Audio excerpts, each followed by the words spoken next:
নমস্কার, আমি রুমি। আবারও আপনাদের রুমিস রেসিপির নতুন রেসিপিতে স্বাগত।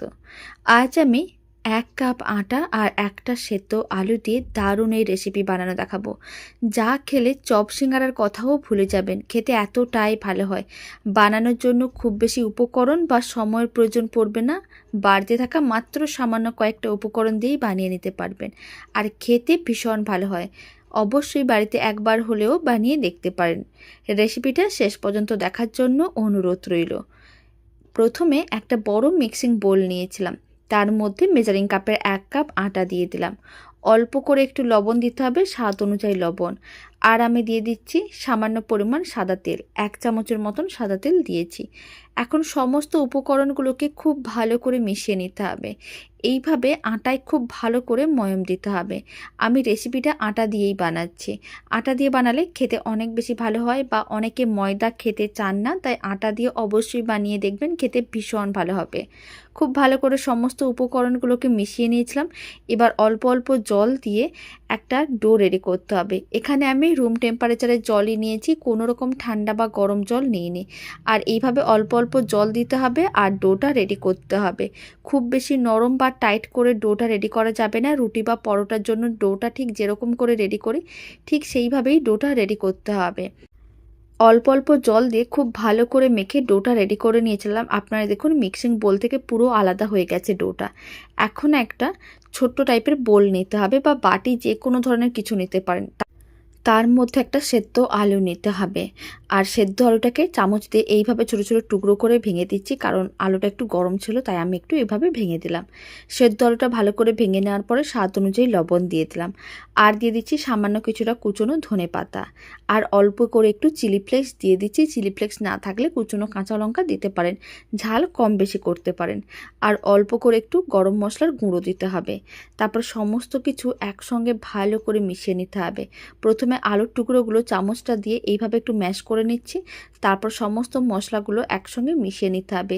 এই সামান্য কয়েকটা উপকরণ দিয়েই বানানো যায়, আর খেতে ভীষণ ভালো হয়। সমস্ত কিছু একইভাবে ভালো করে মিশিয়ে নিচ্ছি।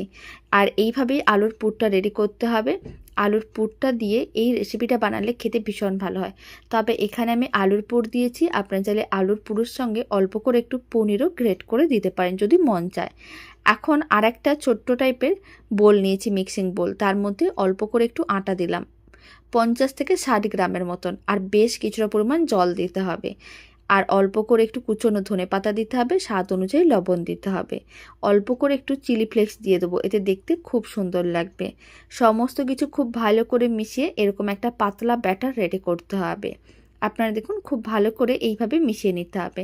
আর আমি এখানে রুম টেম্পারেচারের জলই নিয়েছি, কোনো রকম ঠান্ডা বা গরম জল নিইনি। আর আপনারা দেখুন রেসিপিটা আমি শুধুমাত্র আটা আর আলু দিয়েই বানাচ্ছি। বাড়িতে বানিয়ে দেখবেন চপ সিঙ্গারার থেকেও খেতে অনেক বেশি ভালো হবে। ব্যাটার একেবারেই রেডি, এক সাইডে রেখে দিলাম। আর এদিকে আমি ডোটা নিয়ে নিলাম। আটার ডোটা নিয়ে এইভাবে একটা বড় লেচি করতে হবে। এইভাবে একটাই লেচি করতে হবে। আর অল্প করে একটু আটা ছড়িয়ে দিতে হবে। তারপরে কিন্তু খুব ভালো করে বেলে নিতে হবে। এইভাবে আটা ছড়িয়ে ভালো করে এপিঠ ওপিঠ আটাটা কোট করে নিতে হবে, যাতে বেলতে সুবিধা হয়। যখন খুব ভালো করে আটা কোট করা হয়ে যাবে, তারপরে কিন্তু এইভাবে একটা বড় রুটির মতন করে বেলে নিতে হবে। যতটা সম্ভব পাতলা করে বেলা যায় ঠিক ততটা বড় করে বেলে নিতে হবে। যেহেতু আমি এখানে 1 কাপ আটা নিয়েছিলাম, 200 গ্রাম আটা ছিল, আপনারা দেখুন বিশাল বড় একটা রুটি হয়েছে। এবার এই রুটিটা খুব ভালো করে কিচেন স্ল্যাবের উপরে মিলিয়ে রেখে দিতে হবে। আর আলুর যে পুরটা রেডি করে নিয়েছি, সেই সমস্ত আলুর পুরটা এইভাবে রুটির ওপরে দিয়ে দিতে হবে। আর খুব ভালো করে চারিদিকে আলুর পুরটা ছড়িয়ে দিতে হবে। এইভাবে হাত দিয়েও ছড়াতে পারেন, নাহলে একটা চামচ বা স্প্যাচুলা নিয়েও ছড়াতে পারেন। খুব ভালো করে আলুর পুরটা এইভাবে ছড়িয়ে দিতে হবে। তাহলে সমস্ত জায়গায় আলুর পুরটা চলে যাবে, এতে খেতে অনেক বেশি ভালো লাগবে। খুব ভালো করে আলুর পুরটা ছড়িয়ে তারপরে আমি আপনাদের দেখাচ্ছি। আপনারা দেখুন আলুর পুরটা খুব ভালো করে ছড়ানো হয়ে গেছে। এবার রুটিটাকে রোল করে নিতে হবে। ঠিক একটা সাইড থেকে রুটিটাকে এইভাবে নিতে হবে আর এরকমই করে রোলটা করতে হবে, যাতে আলুর পুরটা এইভাবে একটা স্তরে থাকে, তাহলে দেখতেও ভালো লাগবে, খেতেও ভালো লাগবে। পুরো রুটিটাকে এইভাবে রোল করে নিয়েছিলাম। এবার মাঝখান দিয়ে এই রোলটাকে কেটে নিতে হবে। তারপর একটা করে রোলের অংশ নিতে হবে, এরকমই ছোটো ছোটো টুকরো করে কেটে নিতে হবে। বানানো যতটাই সহজ, খেতে তার থেকে অনেক বেশি ভালো হয়। বাড়িতে বানিয়ে দেখবেন, বাড়িতে বানালে কমেন্ট বক্সে জানাতে একেবারেই ভুলবেন না খেয়ে কেমন লাগলো। আপনারা দেখুন এইভাবে সমস্ত টুকরো রেডি করে নিয়েছিলাম। এবার একটা টুকরো নিতে হবে আর এইভাবে কিন্তু প্রেস করে চ্যাপটা করে নিতে হবে। সমস্তগুলো একইভাবে রেডি করতে হবে। ঠিক একইভাবে সমস্তগুলো রেডি করব। একটা করে অংশ নিয়ে নেব, রোল করে নেব আর একটু করে চ্যাপটা করে নেব। এতে সমস্ত লেয়ারগুলো খুব সুন্দরভাবে বোঝা যাবে। আর যেহেতু আলুর পুর আছে, তাই ব্যাটারটা রেডি করে ভেজে নিতে হবে, তাহলে আলুর পুরটা বাইরে বেরিয়ে আসবে না। আবারও আমি আপনাদের একটা দেখিয়ে দিচ্ছি। আপনারা দেখুন, একটা করে ছোট্ট অংশ নিতে হবে, গোল করে, তারপর একটু প্রেস করে চ্যাপটা করে নিতে হবে। সমস্তগুলো একইভাবে রেডি করে নিয়েছিলাম। এবার এইগুলোকে এক সাইডে রেখে দিতে হবে। কড়াইয়ের মধ্যে পরিমাণ অনুযায়ী তেল ভালো করে গরম করে নিতে হবে।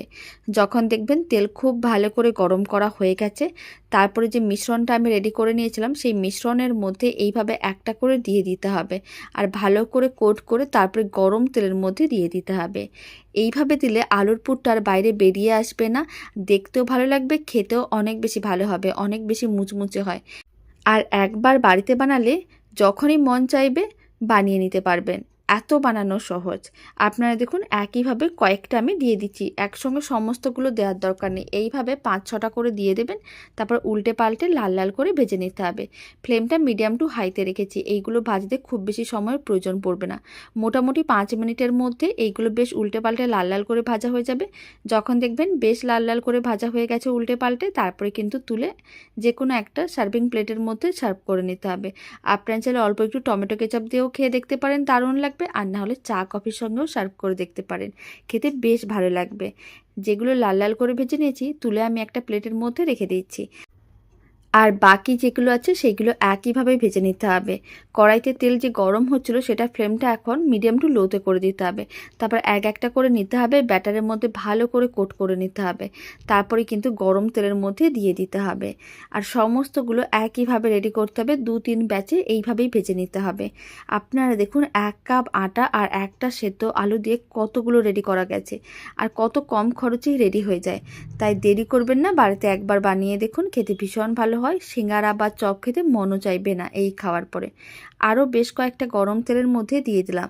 এবার একইভাবে উল্টে পাল্টে লাল লাল করে ভেজে নিতে হবে। উল্টে পাল্টে এইভাবে লাল লাল করে ভেজে নিয়েছিলাম। যেগুলো বেশি লাল হয়ে গেছে সেইগুলো এখন তুলে প্লেটের মধ্যে রেখে দিচ্ছি, আর বাকিগুলোকে আরেকটু উল্টে পাল্টে তারপরে কিন্তু তুলে রেখে দিতে হবে। সমস্তগুলো ভেজে নিয়ে তারপরে আমি আপনাদের একসঙ্গে দেখাচ্ছি। সমস্তগুলোই ভেজে নিয়েছিলাম, এবার প্লেটের মধ্যে সার্ভ করে নিয়েছি। আপনারা দেখুন কতটা মুচমুচে, দেখেও বোঝা যাচ্ছে, খেতে ভীষণ ভালো হয়। বাড়িতে বানিয়ে দেখবেন, চা কফি বা টমেটো কেচাপ দিয়েও সার্ভ করে দেখতে পারেন, দারুণ লাগবে খেতে। আর এতটাই খেতে ভালো হবে, বাইরের চপ সিঙ্গারা খেতে মনও চাইবে না। তো চলুন, ভিডিওটা আমি এখানে শেষ করছি। আপনারা সবাই ভালো থাকবেন, সুস্থ থাকবেন। আপনাদের সঙ্গে আবার নতুন রেসিপি নিয়ে দেখা হচ্ছে।